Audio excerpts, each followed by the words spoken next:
이런 사건들이 나오게 됩니다. 그 전에 이제 기록하지 못했던 빠진 부분들을 전부 다 여기다 갖다 놓고 말씀을 증거를 하는 거예요. 그래서 중요한 건데 이제까지 다루지 못했던 것들을 모아놔서 네 가지를 얘기를 합니다. 그러니까 네 가지가 다 중요하지만 이 네 가지를 한 번에 모아서 말씀을 좀 드리려고 합니다. 15절에 보면 바리새인들이 이제 예수를 그냥 놔두면 안 될 것 같아서 예수를 어떻게 하면 해결을 할까. 근데 바리새인들의 주 무기가 이 사람들은 말쟁이입니다. 말을 잘합니다. 이스라엘 사람들은 하브루타라고 해서 어렸을 때부터 토론 공부를 하고 저녁에는 아버지하고 함께하는 또 아버지와 함께하는 하브루타 이 교육을 하기 때문에 엄청 말을 잘합니다. 하버드 대학에 유대인들이 많은 이유가 이 하브루타 때문인데 그 하브루타를 가르치고 또 잘하는 사람들이 바리새인들입니다. 바리새인들. 이 사람들은 일단은 율법을 잘 알고 율법을 어렸을 때부터 훈련했기 때문에 참 잘 가르치고 잘 말을 합니다. 그리고 또 더 무서운 거는 그렇게 사는 거예요. 그래서 바리새인들은 사람들이 존경하는 사람들인 겁니다. 근데 자기들이 특수 집단, 존경받는 집단, 그렇게 살고 있었는데, 어느 날부터 자꾸 바리새인들이 예수라고 하는 사람의 이름을 얘기를 하고 자꾸 그쪽으로 가고, 점점 예수님의 끝발이 좋아지게 되는 거예요. 이러다가 우리가 좀 흔들리겠다라고 생각을 해서, 이제 본격적으로 바리새인들 중에서 똑똑한 사람들과 근데 이 사람들이 자기들만 가도 되는데 16절에 보면 헤롯 당원들이라고 있습니다. 그 당시에는 사두개인, 바리새인, 그 다음에 에세네파가 있고 젤롯 당이라고 그래서 젤롯이라고 하는 게 헤롯인데 헤롯 당. 우리로 말하면 그 당시에 왕 노릇하고 있는 헤롯의 측근들. 아부하는 사람들. 그래서 옛날에 박정희 시대 때 택시에서 박정희 대통령 흉 보면 바로 경찰들이 와가지고 잡아가는 그런 것처럼 헤롯 당들은 헤롯이 주는 특혜를 누리면서 그런 정보를 제공했던 사람들인 겁니다. 그러니까 이 헤롯 당이 왜 동원이 되냐 하면 자꾸 헤롯의 인기가 예수님에게 밀리게 되고 그것보다 더 큰 문제는 문제를 일으키면 지금 헤롯이 나라를 다스리고 있는데 로마가 총독을 파견해가지고 직접 통치를 하게 되면 헤롯 당과 헤롯 집안이 다 없어지게 되기 때문에 예수가 눈에 가시인 거예요. 그래서 바리새인과 원래 헤롯 당은 친하지 않습니다. 친하지 않음에도 불구하고 예수라고 하는 공동의 적을 제거하기 위해서 예수님 앞에 나오게 되는 겁니다. 그래서 예수님에게 이제 말로 올무에 걸리게 15절에 이런 말이 있잖아요. 그러니까 말로 실수하게 해서 빼도 박도 못하게 해서 사형 선고를 받게 하기 위해서 전문가들을 보내게 된 겁니다. 여러분 혹시 챗 GPT 쓰세요? 우리 손준호 집사님 챗 GPT 쓰세요? 네. 쓰세요? 사모님 챗 GPT 쓰세요? 박 집사님 쓰세요? 저기 조 집사님 저기 아들 저 집사님 챗 GPT 쓰세요? 여기 저도 써요. 죄송합니다. 네. 이희동 권사님 챗 GPT 쓰세요? 네. 그게 그냥 쓴다고 되는 게 아니라 거기 설정을 잘해야 상위 한 1% 정도의 정보, 좋은 정보를 받을 수 있도록 설정하는 게 있어요. 그래서 끝나고 저한테 오시면 제가 토스해드릴 테니까 그걸 집어넣으시면 굉장히 똑똑하게 쓸 수가 있어요. 근데 이제 챗 GPT를 쓸 때 그냥 쓰는 게 아니라 페르소나라고 하는 단어를 쓰는데 가면을 쓰는데 뭐냐면 이렇게 쓰는 거예요. 당신은 이 시대의 최고의 설교자이며 명설교자입니다. 이렇게 해놓고 제가 마태복음 22장 15절부터 46절까지를 설교하려고 합니다. 제가 짜는 설교 본문이 이렇습니다. 여기다 집어넣을 테니까 뭐가 문제인지 그리고 뭘 수정을 해야 되는지 조언을 부탁드립니다. 딱 쳐요. 어제 밤에 제가 했어요. 근데 아직까지는 뭐 제가 박사잖아요. 그래도 뭐 물박사라도 박사니까 아무리 그 GPT가 설교를 해도 부족해. 그거 갖고는 안 돼. 근데 이제 왜 그걸 해보냐면 정말 기가 막힌 관점 같은 것들을 이렇게 가르쳐 줄 때가 있어요. 자, 그래서 지금 이제 제가 한 얘기는 다 잃어버리시고, 페르조나, 당신은 이 시대의 최고의 설교자입니다. 그 AI한테, 챗GPT한테 그렇게 쓰는 거예요. 그러면 챗GPT가 자기를 그렇게 인식하고 더 좋은 정보를 모으는 것처럼, 16절에 AI 챗GPT에 쓰는 것처럼 이 헤롯 당과 바리새인들이 예수님에게 페르조나를 씌웁니다. 그게 뭐냐면, 당신은 참되시고 진리로 하나님의 도를 가르치시며 아무도 꺼리끼는 일이 없으시니 이는 사람을 외모로 보지 아니하십니다. 진짜 말 잘하죠. 예수님을 그렇게 믿느냐? 아니요. 그렇게 생각하느냐? 아니요. 이제 예수님을 말의 올무에 딱 잡으려고 챗GPT에 페르조나를 씌우는 것처럼 이렇게 얘기를 하는 거예요. 자, 예수님 알아요? 몰라요? 아시죠? 근데 우리는 누가 아부하고 아첨하고 좋은 얘기하면 호딱 넘어가잖아요. 속옷까지 다 벗어서 줘버리잖아요. 근데 예수님은 그들의 중심을 다 아시는 거예요. 자, 그러면서 17절에 이제 그들이 이제 질문 하나 하겠습니다. 그러면서 세금을 바쳐야 돼요? 말아야 돼요? 자, 손준환 집사님, 지금 정부가 바뀌었잖아요. 그리고 뭐 이제 22일부터 또 2차 민생지원금이 나온답니다. 여튼 세금을 바치는 거에 대해서 어떻게 생각합니까? 세금 내는 거에 대해서 어떻게 생각하세요? 세금 내야죠. 내야죠. 바로. 왜냐면 우리는 문제가 될 게 없는 게 우리나라고 우리 돈 세금 내서 유지하는 거니까 문제가 안 되는데, 이 당시에는 로마라고 하는 나라가 유대를 다스리면서 그 적절한 세금을 뽑아가면 되는데, 그게 아니라 세금을 최고로 많이 낼 사람들을 경매를 해서 낙찰이 되면 그 사람이 이제 세금 징수권을 가지고 세금을 받는 거예요. 뭐 만약에 10%만 내도 되는데 이 사람이 50%, 60% 받아가지고 10%는 노바해주고 50%는 자기가 가져도 상관이 없는 거야. 그러니 세금을 내서 로마한테 주는 것도 아까운데 한 5배에 가까운 것을 세리들한테 주니까 이 사람들은 이 세금 내는 거에 대해서 굉장히 반발심이 있습니다. 나중에 이제 그 70년에 에루살렘이 무너질 때 로마 티토 장군이 와가지고 다 에루살렘 사람들 다 죽이고 포로로 끌려가고 에루살렘 폐쇄시키는 그 근거가 그 세금 때문에 저 갈릴리부터 전쟁이 나게 됩니다. 그래서 이 세금이 예민한 거예요. 근데 그 세금을 지금 가이사 로마 황제한테 세금을 바쳐야 되느냐 말아야 되느냐. 그러면 안 바쳐라. 그러면 로마 사람들한테 이 사람이 세금 바치지 말라고 그랬다. 황제의 반역자다. 딱 그래요. 그럼 만약에 세금 바치지 마. 그러면 그렇게 하고 세금을 바쳐라. 그러면 유대인들한테 저봐라. 저 예수가 뭐 하나님 아들이라고 그러는데 저봐라. 저 우리가 이렇게 고열을 피를 뽑아가지고 이렇게 고통당하는데 나 몰라라 하는데 낼 세금이 없어서 저런가 본데 저게 무슨 우리 양이냐.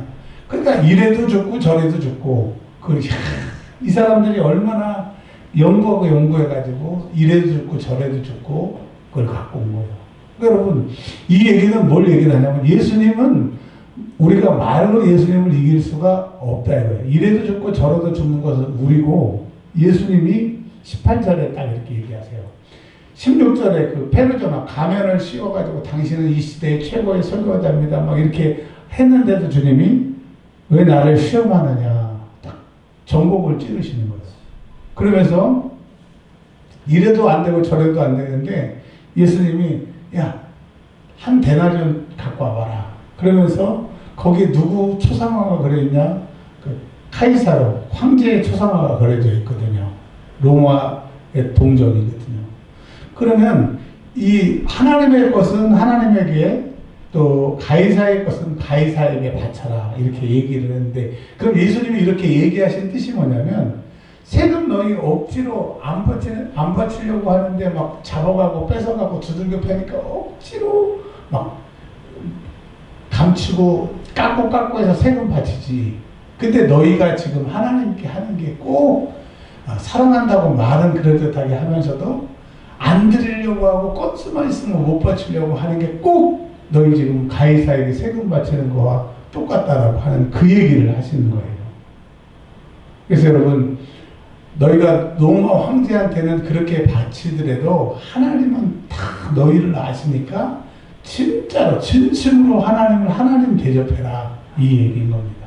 여러분, 물론 돈 안 갖고 온 사람이 어디 있어요? 헌금 뭐 많이 하는데 막 와 그런 사람들이 얼마나 되겠습니까? 근데 이 헌금이라고 하는 것이 보면 제일 쉬운 게 돈으로 하나님께 감사하는 게, 돈으로 하는 게 제일 쉬워요. 그 다음에 몸으로 하는 거.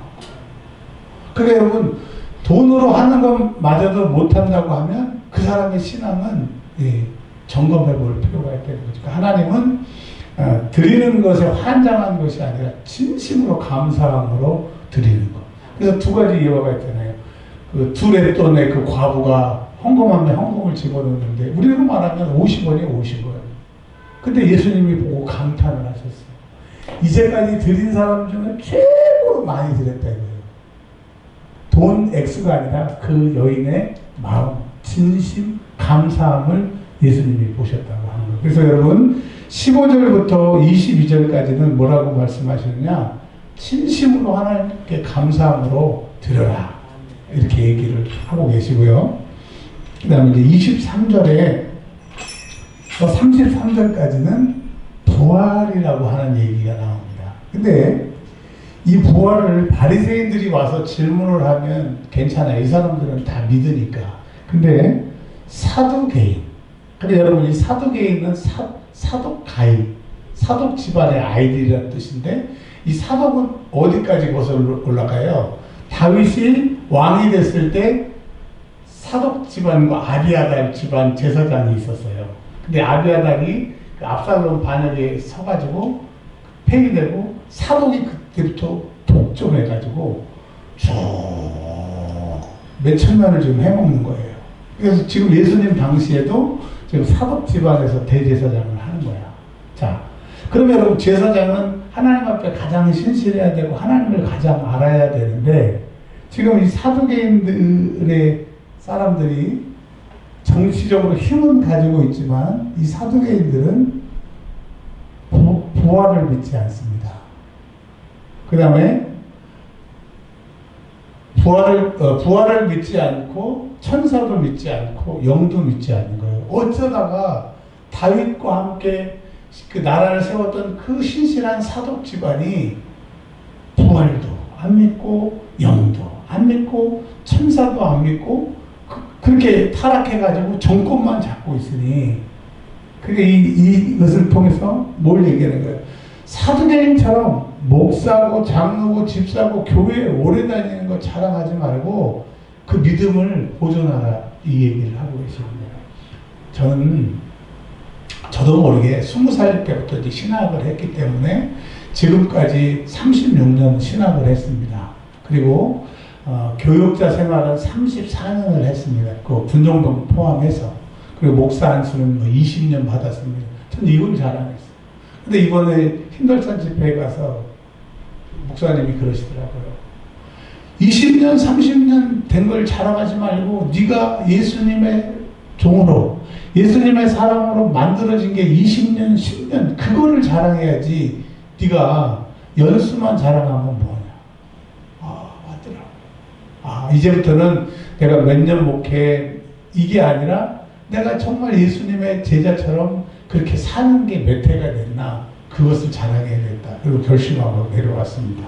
그러니까 여러분, 이 사두개인이 이렇게 타락이 됐는데, 이 사람들이 이제 예수님에게 시험하러 와가지고 뭐라 그러냐면, 7 형제가 한 여자와 다 결혼을 했어요. 왜냐면 형수 취수제도에 의해서 형이 죽으면 동생이 그 형수하고 결혼해서 첫 번째 낳은 아들을 형 장자로 놓고 하는 형수 취수제도로 하다 보니까 7명의 형제들이 다 한 여자와 결혼했고 그 여자도 마지막에는 죽었다 그랬어요.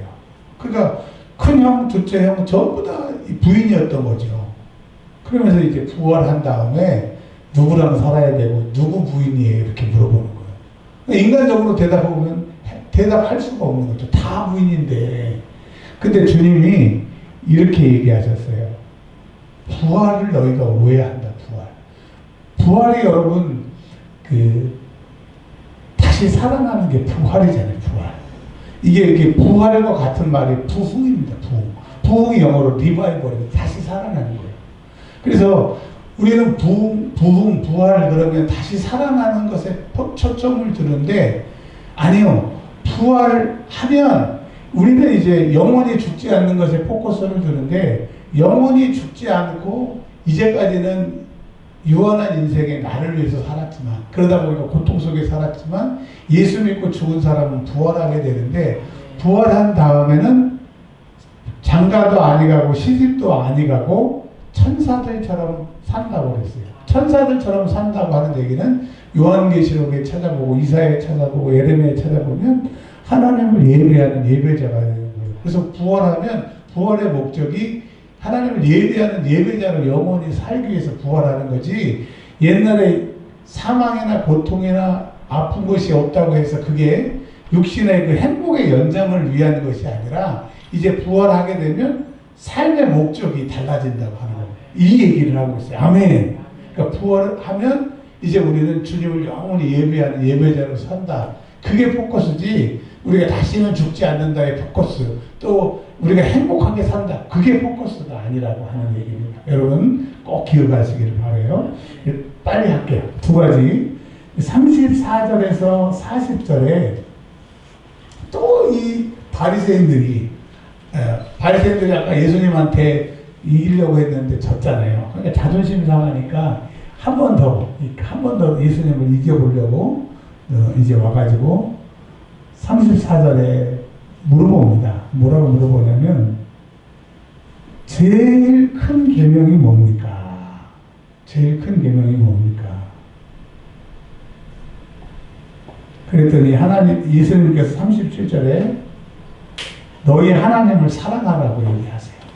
그러니까 예수님은 이 땅에 오셔서 우리에게 뭐 하라고 하시냐? 하나님 사랑하라고 얘기하세요. 하나님 사랑하라. 그 다음에 두 번째로는 39절에 내 이웃을 사랑하는데 내 자신처럼 사랑하라. 이 얘기가 무슨 말이냐면요. 여러분 우리가 예수의 피로 제사함 받고 구원 받았습니다. 우리는 이제 지금 죽어도 천국이에요. 근데 지금 이 모래내 시장에 그 시장 보고 막 핫도그 먹고 다니면서 막 신나게 다니면서 막 오늘 막 날씨도 좋고 막 근데 그 사람들에게 예수가 없어요. 그럼 그 사람들은 죽으면 지옥 간단 말입니다. 그러니까 우리가 진짜 예수님을 사랑한다고 하면 내가 그 예수 피로 죄사함 받았으니까 내가 그 사람들 얼굴은 모르고 나하고 관계없는 사람이지만 예수의 사랑을 진짜 받았으면 그 사람들에게 예수 믿게 하고 천국 가게 하고 전도하는 게 내 이웃을 내 몸같이 사랑하는 거예요. 너 구원받았으니 저 이웃도 너 구원받게 하는 게 계명이 되는 거예요. 계명이 뭐예요? 하나님이 우리에게 원하시는 바, 즉 너희는 일평생 살 때 하나님을 사랑하고 너 구원받았으니 예수 믿지 않는 사람들 구원받게 좀 해라.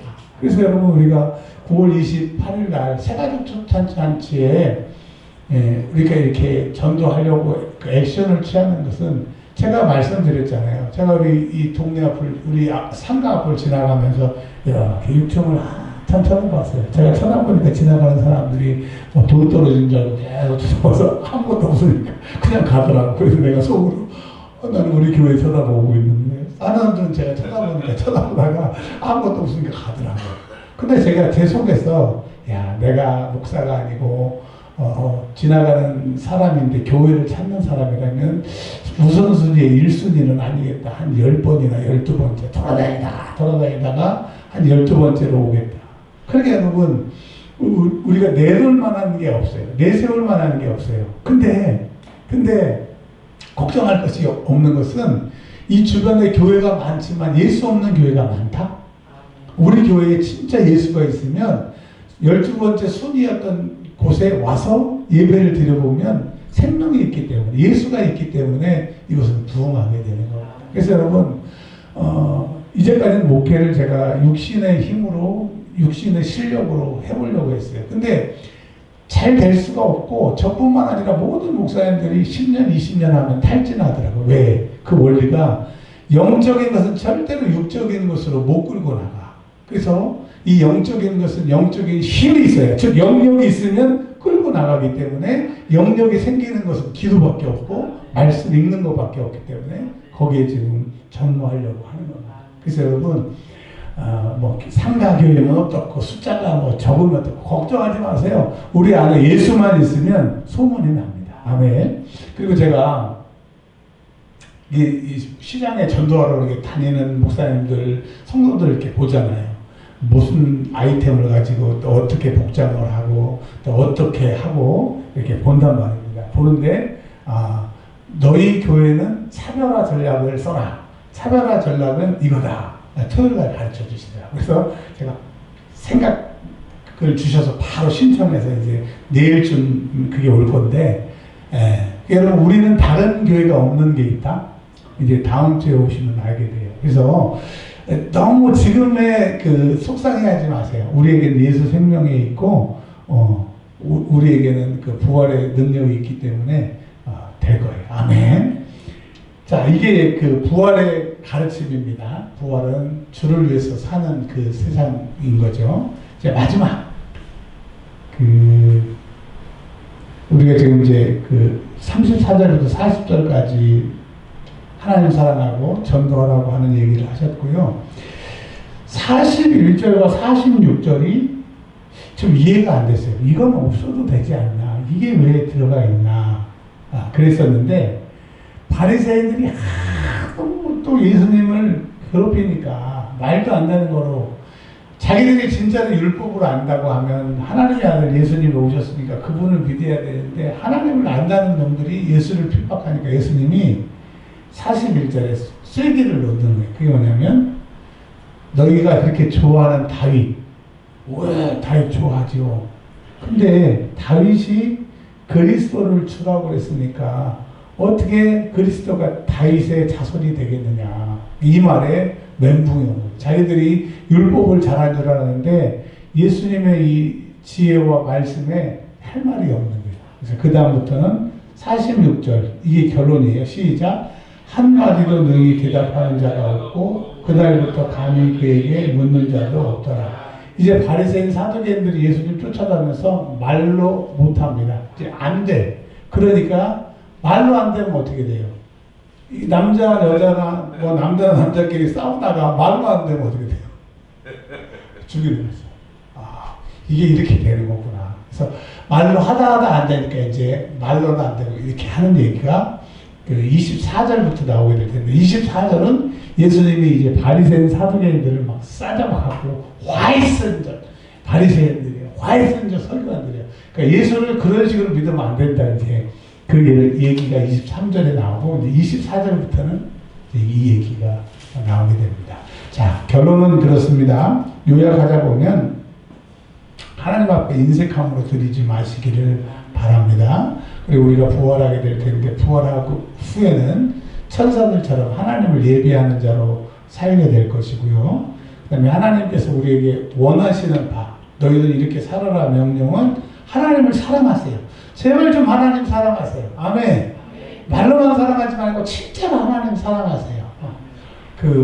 제가 목요일날 강의를 갔었어요. 이 부평 중앙교회 강의를 갔었는데, 거기 가서 제가 강의한 내용 중에 그런 얘기를 했습니다. 기도하라고 그러니까, 아이고, 나는 목사님 감당 못합니다. 그리고 우리 헌금 여기 뭡니까? 헌금 이거 하는 거 보고, 목사님 내 교회는 왜 이렇게 돈을 많이 벌어요? 그래서 저는 헌금 설교 안 한다고. 지금 헌금 설교 안 한다고 그런 얘기를 했어요. 여러분, 우리가 살아있는 목적이 예수 잘 믿는 것이고 천국 가는 게 목적이지, 세상에 그냥 슬슬 예수 믿는 형들만 되다가 지옥 가면 안 되잖아요. 그래서 남은 생에 정말 예수 잘 믿다가 주님 기쁘시게 하게 살다가 천국에서 만나는 저와 여러분들이 되시기를 바랍니다.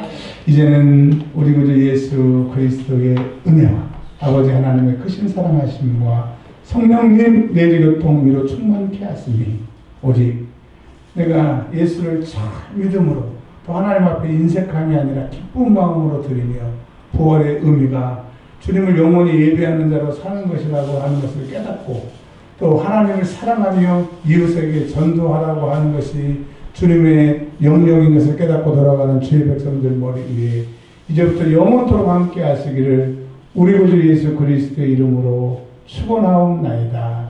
아멘.